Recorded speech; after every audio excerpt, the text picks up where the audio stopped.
देखिए, मानसून कुछ कमज़ोर दिशा में चला हुआ, अभी थोड़ा सा वीक फेज़ में है और अभी अगले 4 से 5 दिन में इसमें कुछ इम्प्रूवमेंट आएगी, रेनफॉल एक्टिविटी कुछ बढ़ेगी। उसका तात्पर्य ये नहीं है कि बहुत भारी बारिश होगी। ये ज़रूर है, कुछ ज़िलों में हैवी रेनफॉल हो सकता है।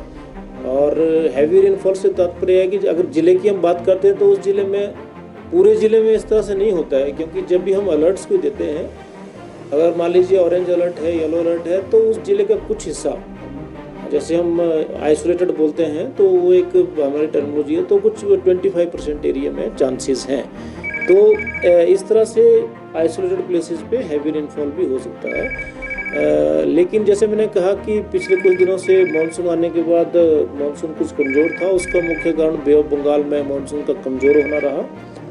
और अभी भी खैर वो जो दिशा है और कंडीशंस है बे ऑफ बंगाल की, वो ठीक नहीं है। लेकिन ये है कि आने वाले दिनों में कुछ जो है हवाएं थोड़ी सी ठीक आ रही हैं, तो इम्प्रूवमेंट हो जाएगा। अगले 5 से 6 दिन कुछ रेनफॉल एक्टिविटी में बढ़ोतरी है। पूरे 24 घंटों में 3 ऐसे ज़िले हैं जहाँ पे भारी बारिश हुई है। उसमें ज़िला कांगड़ा है, जिसमें हाईएस्ट रेनफॉल 75.6 मिलीमीटर कांगड़ा में हुई है।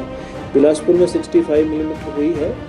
और इसी तरह से जो है अपना बिलासपुर में ही RL-17 एक स्टेशन है, वहाँ भट्टी के आसपास, वहाँ भी 77.4 मिलीमीटर बारिश हुई है। तो 3 ऐसे ज़िले हैं, मंडी, कांगड़ा और बिलासपुर, जहाँ पे भारी बारिश भी रिपोर्ट हुई।